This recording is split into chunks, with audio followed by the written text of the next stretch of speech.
Donc bonjour et bienvenue dans cette nouvelle vidéo où l'on va faire le troisième chapitre de la partie biophysique. Donc on verra la diffusion en phase liquide.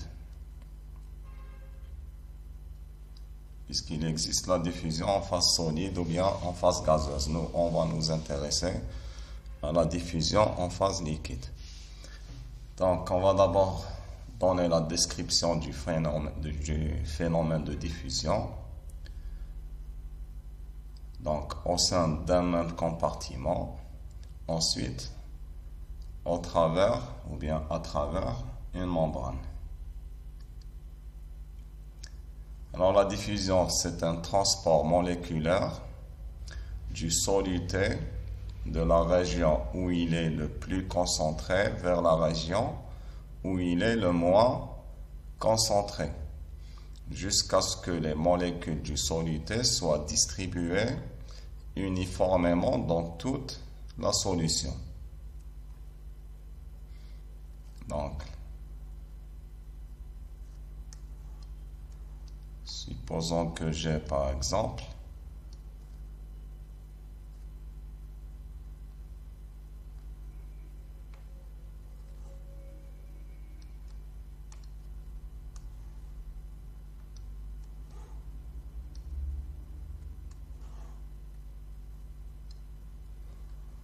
supposons que j'ai une certaine solution, ou bien de l'eau par exemple. J'ai ici de l'eau pure. Alors dans cette eau, je vais introduire des molécules de glucose par exemple. Alors lorsque je vais les introduire, elles seront introduites en un seul endroit au début. Par exemple, elles seront introduites ici.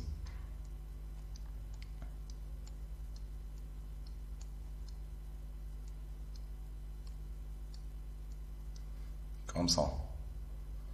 Alors, ces molécules de glucose, qu'est-ce qu'elles vont faire?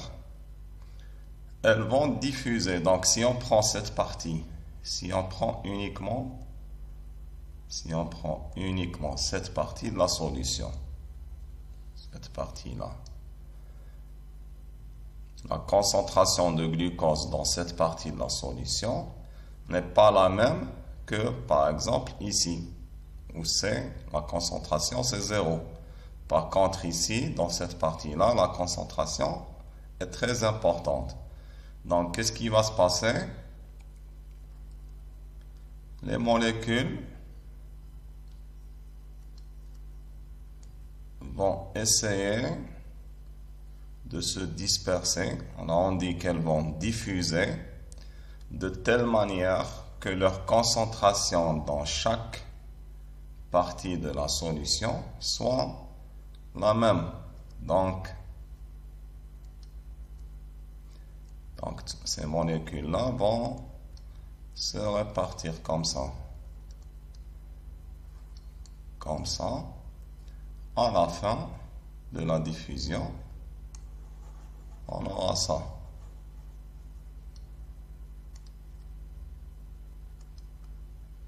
On aura une distribution homogène des molécules. Et donc, dans chaque partie de la solution, on aura la même concentration de ces molécules. Donc, c'est ce qu'on appelle la diffusion.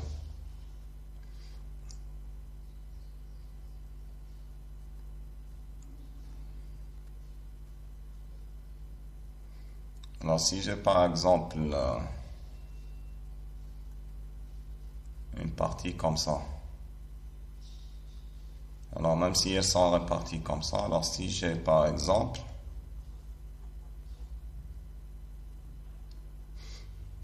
les molécules qui sont distribuées comme ça, qu'est-ce qu'elles vont faire?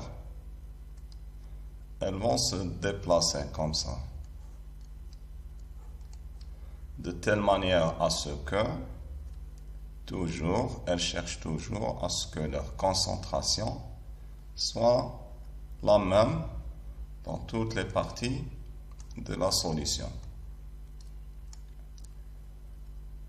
Donc la diffusion, on a dit, c'est un transport, ça veut dire c'est un déplacement moléculaire du soluté de la région où il est le plus concentré vers la région où il est le moins concentré. Alors jusqu'à ce que les molécules du soluté soient distribuées uniformément dans toute la solution. Alors c'est un moyen d'échange des molécules au sein d'un même compartiment, comme on vient de le voir, ou bien d'un compartiment à l'autre à travers une membrane. Et cette membrane doit permettre à ces molécules de la traverser. Alors, deuxième point, c'est un mode de transport passif, parce que ce transport se fait tout seul. Il n'a pas besoin d'une intervention externe pour qu'il se produise. Donc, le déplacement et le transport des molécules se fait de façon passive. Alors, il est lié à l'agitation thermique des molécules, puisque les molécules sont agitées thermiquement, donc elles vont se déplacer toutes seules. Alors, ce transport dépend de la nature de la membrane. Donc si j'ai deux compartiments, donc si j'ai ici deux compartiments par exemple, séparés par une membrane comme ça,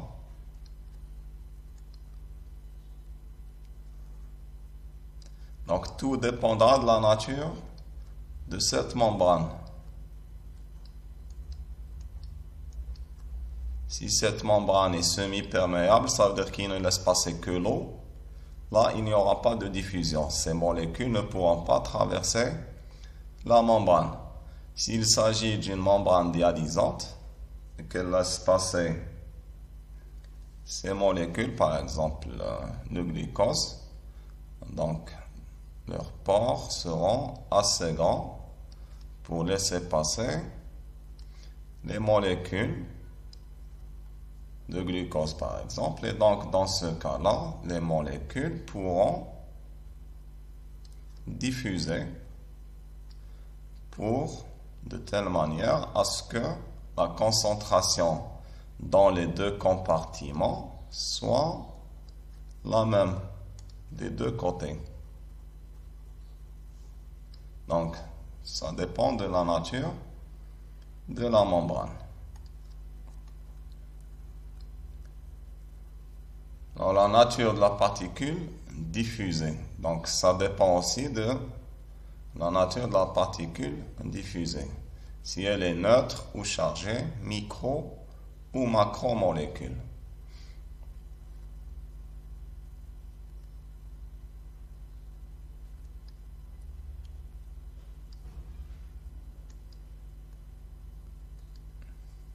Donc, ici, vous avez dans ces images comment se fait la diffusion au sein d'un seul compartiment. Donc, on a par exemple de l'eau dans ce récipient et ici on a mis quelques gouttes d'un colorant bleu.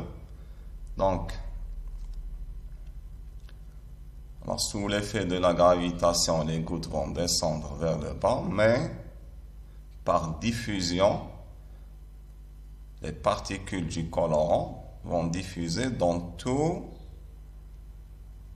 toute la solution, ou bien à travers toute la solution. Et donc, vous voyez que la distribution des molécules du colorant est homogène partout. Et donc, sa concentration est la même dans n'importe quelle partie de la solution.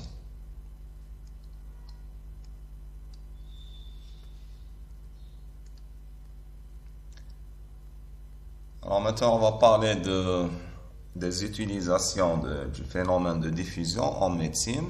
Alors, parmi ces utilisations, il y a la mesure ou bien le calcul de certains volumes corporels. Alors avant ça, on sait par exemple que, ici on nous donne la composition des liquides corporels. et le contenu corporel en eau. Alors on sait que par exemple pour un homme adulte, son corps est composé à 60% d'eau. Pour une femme adulte, c'est à peu près 50%. Pour un bébé, c'est à peu près 75%. Alors ce pourcentage-là varie suivant l'âge. Alors tout ça est donné selon l'âge et le sexe. Donc c'est donné dans ce tableau-là.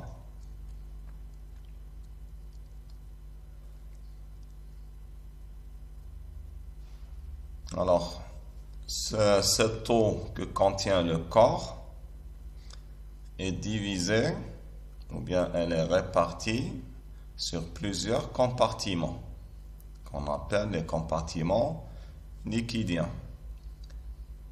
Donc, il y a l'eau extracellulaire, ça veut dire qui se trouve à l'extérieur des cellules, et l'eau intracellulaire,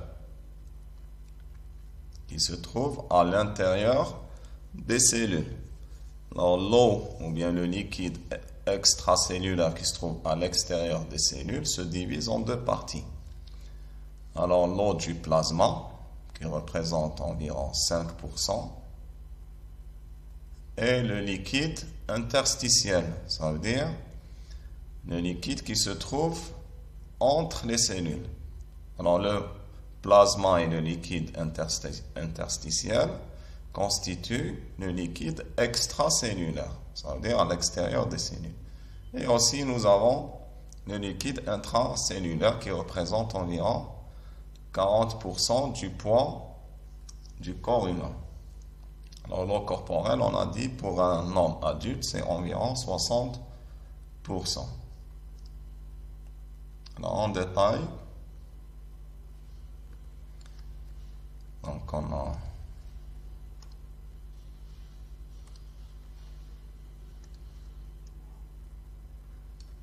a représenté une partie du corps humain. Alors ici, en rouge, on a la membrane capillaire, ça veut dire d'un tout petit vaisseau sanguin. À l'intérieur, on a les globules rouges plus le plasma. À l'extérieur, ici, en bleu foncé, c'est les membranes cellulaires. Donc tout ça, c'est une cellule. Donc en bleu foncé, c'est la membrane cellulaire. Et en bleu clair, c'est la cellule elle-même. Et ici, on a l'espace ou bien les interstices. Ça veut dire l'espace qui se trouve entre les cellules. Alors l'eau, elle diffuse librement à travers toutes ces membranes-là, puisque ces membranes permettent à l'eau de diffuser ou bien de les traverser librement. Donc, comme on l'a dit, le liquide intracellulaire est représenté en bleu clair. C'est ça ou bien ça. Tout ça, c'est le liquide intracellulaire. Alors, le liquide extracellulaire, c'est tout ça. Il est constitué du liquide intracellulaire, en jaune ou bien en beige, et du liquide plasmatique, en rose, ici à l'intérieur du vaisseau sanguin. Donc ça, c'est le liquide intracellulaire en bleu clair. Et ici, nous avons le liquide extracellulaire. Ce liquide extracellulaire est constitué du liquide interstitiel, ça veut dire qu'il se trouve entre les différentes cellules, ici, et le liquide plasmatique qui se trouve à l'intérieur des vaisseaux sanguins, ici, tout ça, en rose. Tout ça, c'est le liquide plasmatique. Donc, par exemple, si on veut calculer ou bien mesurer les différents volumes, on peut utiliser le phénomène de diffusion. Donc, on va en tirer profit pour mesurer ces différents volumes-là.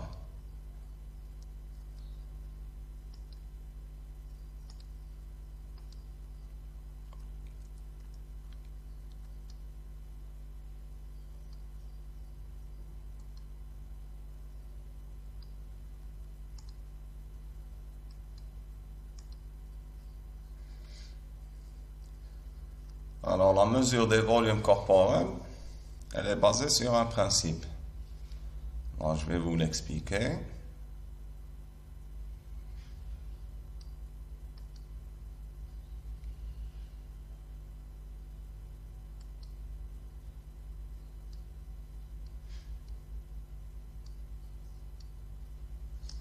Donc, supposons que j'ai une certaine solution, comme ça, dont je ne connais pas le volume.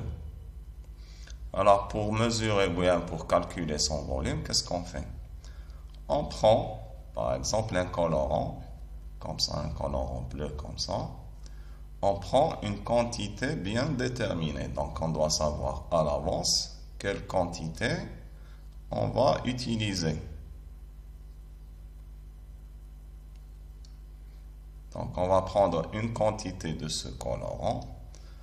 On va l'introduire dans la solution. Et par diffusion, qu'est-ce qui va se passer? Les molécules de ce colorant vont diffuser, donc elles vont se répartir uniformément dans toute la solution. Et donc, après un certain temps, la solution redeviendra homogène, comme ça. Donc, pour calculer son volume, qu'est-ce qu'on fait? On prend une partie de cette solution, comme ça. Ensuite, cette partie-là, on va mesurer sa concentration en colorant. On va mesurer sa concentration en colorant. Alors, la concentration de ce colorant, alors si je prends la concentration ici ou bien dans n'importe quelle partie, donc si je prends n'importe quelle partie de cette solution, ici ou bien ici ou bien ici ou bien ici, j'aurai toujours la même concentration. Alors cette concentration, elle est égale à quoi? Elle est égale à la masse du colorant qu'on avait prise ici et qu'on avait introduite ici, divisé par le volume de la solution. Donc c'est ça la concentration. Alors maintenant, en prenant cette partie, ou bien une toute petite partie de la solution, en mesurant, je vais mesurer sa concentration, donc je dois connaître la concentration, et connaissant la masse que j'avais introduite dans la solution, je peux trouver le volume de la solution. Donc d'après cette relation-là, on sait que la concentration, c'est la masse divisée par le volume. Donc le volume, c'est la masse divisée par la concentration. Donc on va utiliser ce principe-là pour mesurer les différents volumes des différents compartiments liquides dans le corps humain.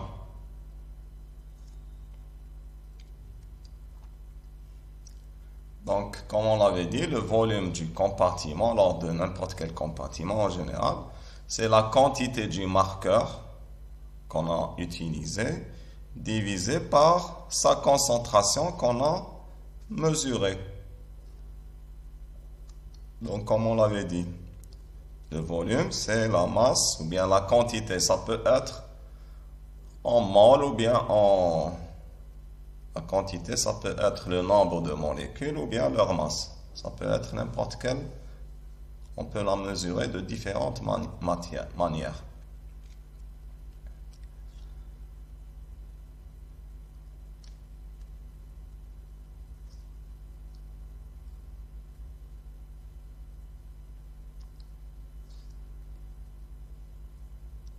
Donc on a dit que le volume du compartiment est égal à la quantité du marqueur injecté ou bien introduite divisé par la concentration du marqueur qu'on a mesuré.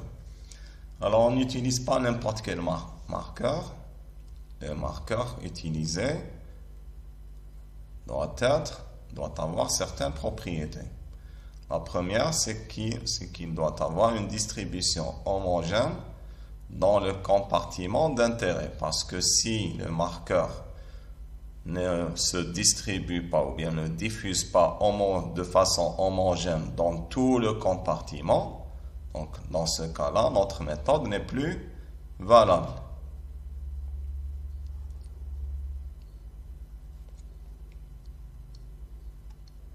La deuxième chose, pas de diffusion dans les autres compartiments. Parce que supposons par exemple que j'ai un autre compartiment ici. Donc,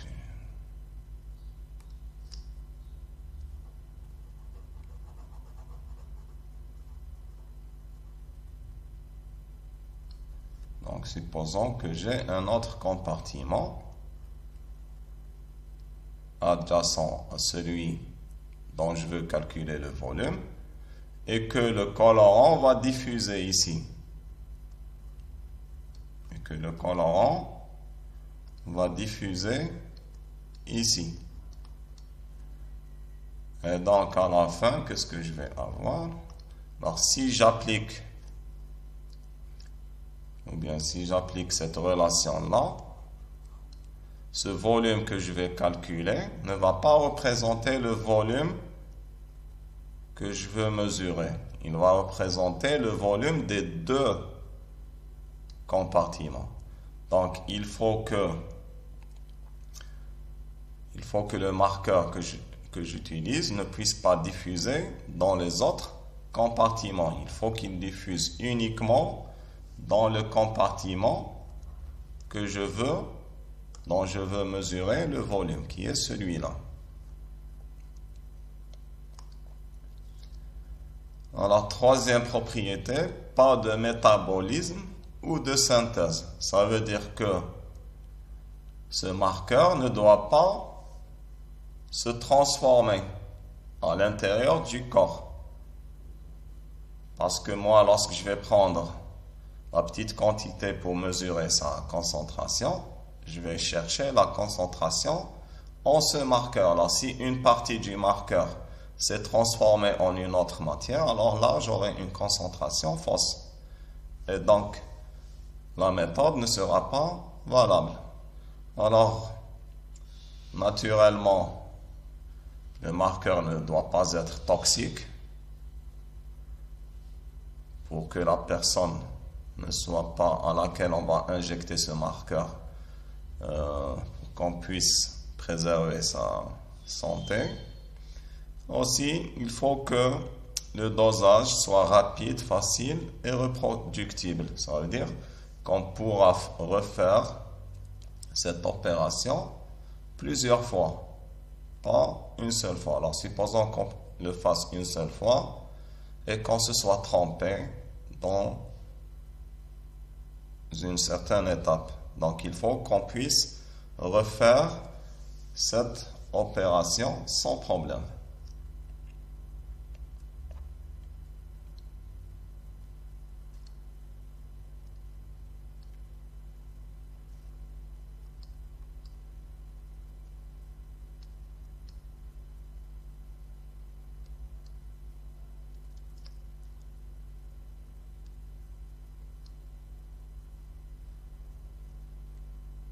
Donc ici, dans ce tableau, nous avons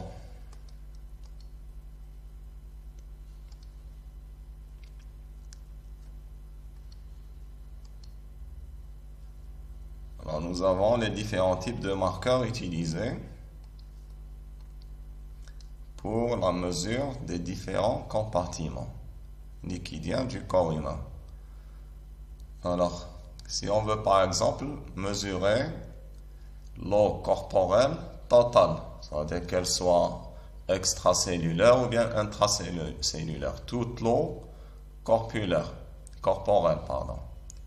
Alors pour cela, on doit utiliser par exemple de l'éthanol, parce que l'éthanol, il diffuse dans toute l'eau du corps humain, ou bien l'urée. Alors ces marqueurs-là sont non isotopiques, ça veut dire qu'ils ne sont pas radioactifs. Alors il y a d'autres marqueurs, par exemple l'eau tritiée. Alors cette eau, c'est de l'eau où l'on a remplacé l'atome d'hydrogène par un atome de tritium. Alors, si on veut par exemple mesurer le volume du liquide extracellulaire seulement, alors là, on doit utiliser un marqueur qui va diffuser uniquement dans le liquide extracellulaire et qui ne pénètre pas à l'intérieur des cellules. Alors, parmi ces marqueurs, nous avons l'inuline et le mannitol. Alors, ce sont deux types de sucre. Alors, ces deux marqueurs ne diffusent pas dans le liquide intracellulaire. Donc, ils restent dans les deux compartiments, plasmatique et interstitiel. Et donc, à l'aide de ces deux marqueurs, on pourra calculer le liquide extracellulaire. Alors, ces deux marqueurs sont non radioactifs ou bien non isotopiques. Alors, il y a le sodium 24 ou bien le chlore 36 qui, eux, sont des marqueurs isotopiques qui peuvent aussi nous permettre de mesurer le volume du liquide extracellulaire. Alors, si on veut mesurer uniquement le liquide plasmatique, donc on doit utiliser un marqueur qui ne diffuse que dans le plasma, qui ne va pas diffuser dans le liquide interstitiel ou bien dans le liquide intracellulaire. Donc, il doit diffuser uniquement dans le plasma. Alors, il y a le marqueur bleu d'Evans, c'est un colorant, et il y a le marqueur isotopique albumine, marqué à l'iode 125 ou bien l'iode 131 qui sont radioactifs. Donc, alors nous, on connaît, donc avec ces méthodes-là qu'on vient de voir, en utilisant ces différents marqueurs, on peut mesurer l'eau corporelle totale, on peut mesurer le volume du liquide extracellulaire et on peut mesurer le volume du liquide plasmatique. Alors, il nous reste le volume du liquide intracellulaire. Alors, ce volume-là, on va le calculer, on ne va pas le mesurer. Donc, qu'est-ce qu'on fait? On mesure le volume du liquide corporel total, le CT, et on mesure le liquide extracellulaire, et en faisant la différence, puisqu'on sait que le liquide total est constitué du liquide intracellulaire et du liquide extracellulaire. Donc, si je connais le liquide corporel total et le liquide extracellulaire, si je fais la différence, j'obtiens le liquide intracellulaire. La même chose pour le liquide interstitiel. Alors, si je mesure le liquide extracellulaire et le liquide plasmatique, alors je sais que le liquide extracellulaire est composé du liquide plasmatique plus le liquide interstitiel. Donc, En faisant la différence, j'obtiens le volume du liquide interstitiel.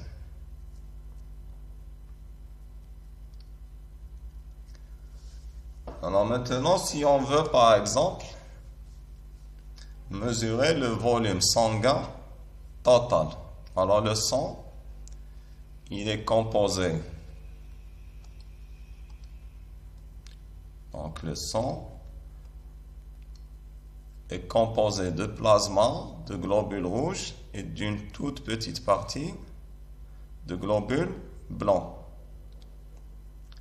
Donc le volume total sanguin, c'est le volume des globules rouges, plus le volume des plasmas, plus le volume des globules blancs. Alors ici, on va considérer que le volume des globules blancs est négligeable.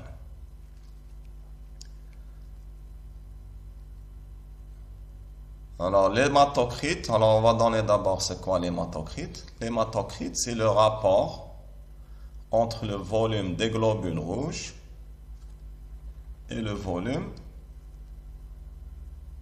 Donc, l'hématocrite ici, c'est le rapport entre le volume des globules rouges, ici c'est V2, donc c'est ça, le volume des globules rouges, par rapport au volume total du sang. C'est V1, qui est ça. Donc ça, c'est V1. Et ça, c'est V2, c'est le volume des globules rouges. Alors, le rapport entre ces deux volumes est appelé hématocrite. On multiplie par 100 pour avoir le résultat en pourcentage, en pourcent. Alors, le volume V2 de l'hématocrite, c'est quoi? Donc, on a V2.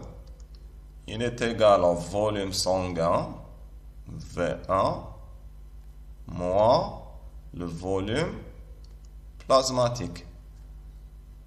Donc, ce volume-là, V2, est égal au volume V1, ça veut dire tout ça, moins le volume plasmatique.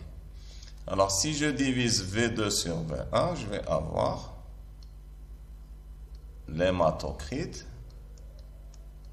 elle est égale à V2 sur V1. Donc, elle est égale à V1 moins VP sur V1. Donc, elle est égale à 1 moins VP sur V1. Et donc, VP sur V1 est égal à 1 moins l'hématocrite. Et donc, nous, on cherche ça, le volume sanguin total. V1 est égal au volume plasmatique par 1 moins l'hématocrite. Donc, c'est cette relation-là. Donc, ici, on a négligé le volume des globules blancs, qui est très très faible par rapport aux autres volumes. Alors, cette vidéo est terminée. On continuera dans une nouvelle vidéo, Inch'Allah.